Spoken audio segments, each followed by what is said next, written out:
The rain hammered the tin roof of the doghouse, a frantic, angry rhythm that matched the beating of my own heart. The air inside was thick, a suffocating mix of damp earth, wet fur, and my own quiet terror. Beside me in the oppressive darkness, two enormous shapes shifted, their deep, rhythmic breathing and the solid warmth of their bodies, my only comfort in a world that had shrunk to the size of this foul-smelling box.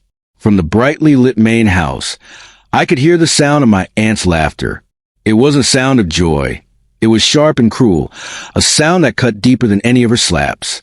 She believed I was out here alone, a child finally broken by her cruelty, trembling and terrified. She was right about the terror. It was a cold, constant companion. But she was dead wrong about me being alone. The real storm wasn't the one lashing the earth outside. It was the one I was about to unleash inside her perfect, miserable world. My name is Zara. I live, if you can call it that, with my Auntie NKECHI in a sprawling house in Ibadan, Nigeria. My parents had to move for a job opportunity. Their faces etched with a sorrow I was too young to understand. They promised they would send for me the moment they were settled. "Be a good girl, my Zara," my mother had whispered, clutching my small hands. Her eyes were swimming with unshed tears, a secret language of grief that I would only learn to decipher after months of living with my aunt. Now, I understand those tears perfectly. Auntie NKECHI's house was large, surrounded by a yard filled with vibrant, beautiful hibiscus flowers. But their beauty was a lie. Inside those walls, nothing beautiful grew. The house never felt like a home. It felt like a cage. My aunt was a woman of sharp angles and an even sharper tongue. Her kindness as absent as my parents'.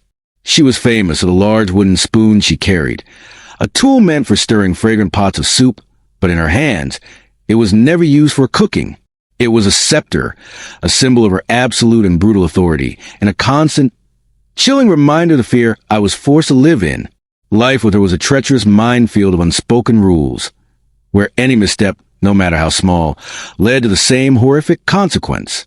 A spilled drop of water while cleaning, a voice that rose slightly above a whisper, even a moment of hesitation. It all ended the same way.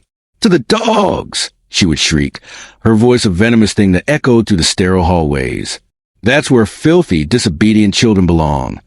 Then she would grab my arm, her long nails digging into my skin, and drag me toward my terrible prison.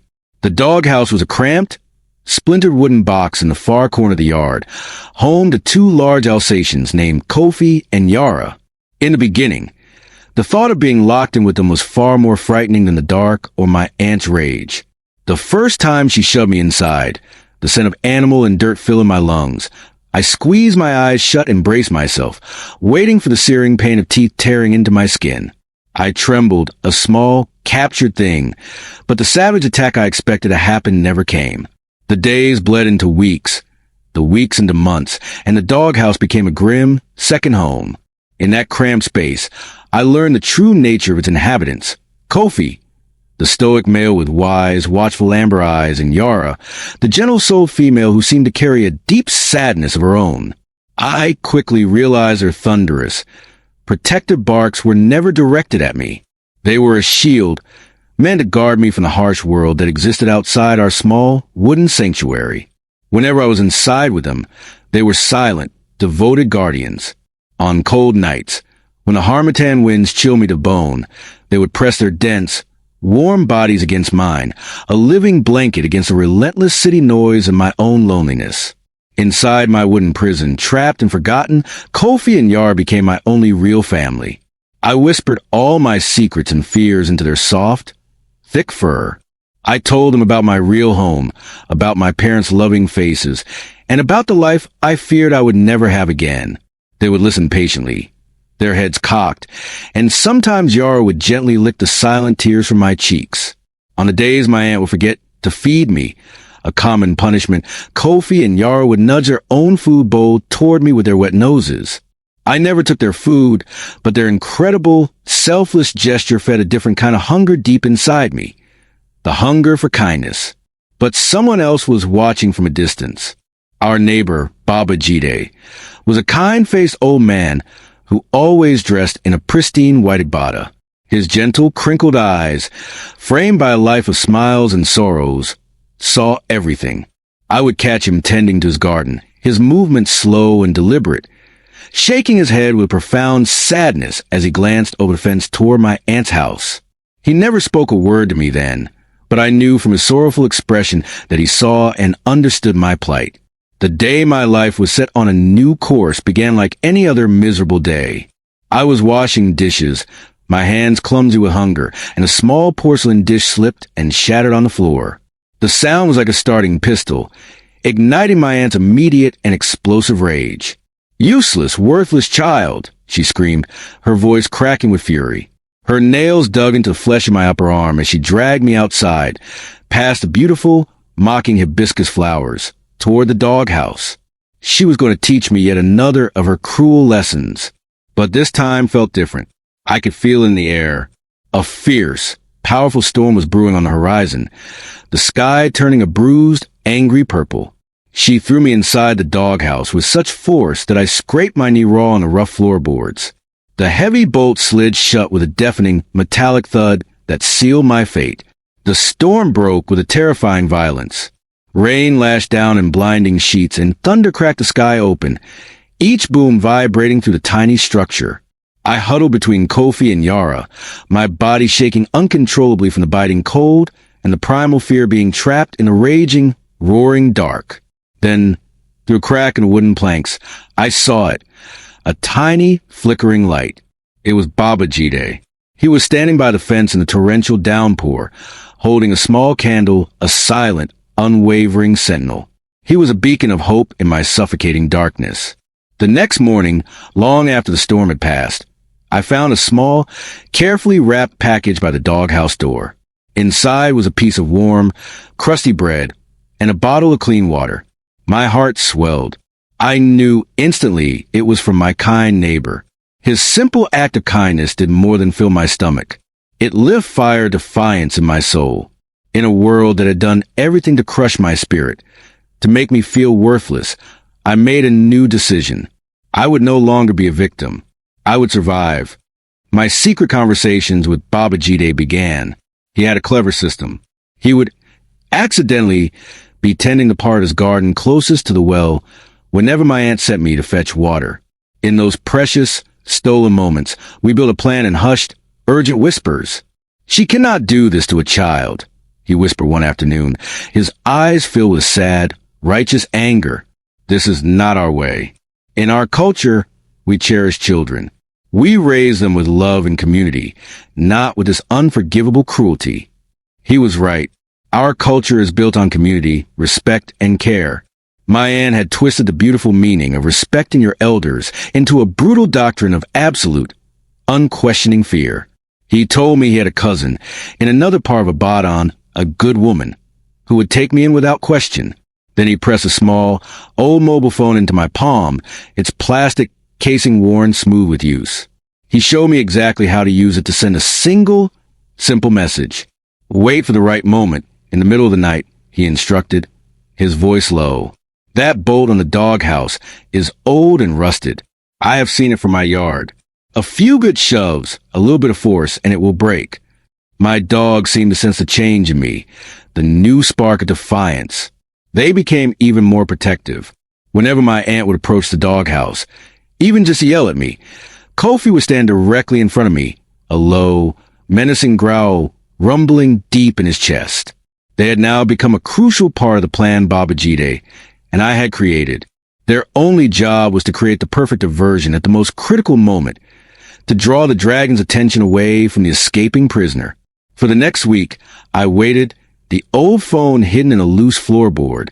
I was nervous, but it was a completely new kind of fear. It wasn't the hopeless, passive fear of a victim anymore. It was a sharp, focused fear a soldier feels in the moments before a battle that will decide their fate. This fear was electrified with adrenaline and a burning, unyielding hope. I was no longer just a girl in a doghouse.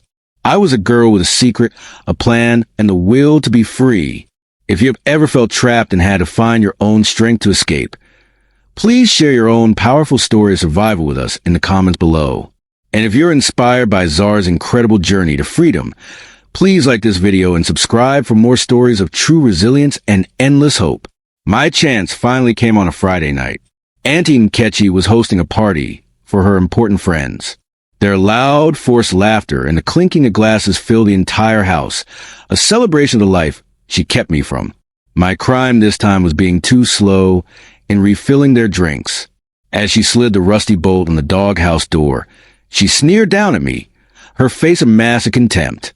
"Enjoy the party from out here with the other animals, you little rat," she hissed, before turning back to her guests. I waited, my heart pounding a frantic drum against my ribs, until the last car had driven away and the house finally went dark and silent. I carefully retrieved the small phone Baba Jide had given me and, with a trembling finger, sent him the single, powerful message we had agreed on, tonight. Minutes stretched into an eternity. Then I heard it, a faint, low whistle from over the fence. It was a signal. I took a deep, shaky breath. "Okay, boys," I whispered to Kofi and Yara, my voice barely audible. "It's time." As if they understood every word, they instantly bolted to the far side of the yard, near the back wall of the house, and began to bark with ferocious, unrestrained intensity. A light immediately flickered on in my aunt's bedroom window, directly above me. I heard her curse, a venomous string of words, followed by the sound of her heavy footsteps stomping toward the back door to investigate the commotion. "Be quiet, you stupid, useless animals!" she screamed out into the silent, dark night. This was it. This was my chance. I hurled my entire body weight against the doghouse door. The old bolt groaned in protest. I did it again and again, desperation giving me a strength I didn't know I possessed. On the fourth jarring impact, the rotted wood around the lock splintered and the door flew open. I scrambled out, my legs unsteady. My aunt was at the far end of the yard, completely distracted by the dogs who were brilliantly playing their part. I stayed low to the ground, a shadow moving along the fence line, until I reached the front gate. Baba Jide was there, his hand outstretched. He pulled me through the gate without a word, and we ran. We ran into the sounds of my old prison, my aunt's angry shouts, and the barking of my loyal friends faded completely into the cool, welcoming darkness. The very next day, Baba Jide, a true elder in every sense of the word, refused to let the silence continue. He arrived at my aunt's front door, but he was not alone. He was accompanied by several respected community leaders and a child welfare officer. Faced with the grave authority of these elders and the undeniable power of the law, my aunt's carefully constructed facade of respectability shattered into a million pieces. The whole ugly story came tumbling out. Baba Jide's powerful testimony, the evidence of the broken doghouse, and my own tearful, halting account of the years of cruelty. Her friends, the very same ones who had laughed and drank with her the night before, now stared at her in utter horror and disbelief.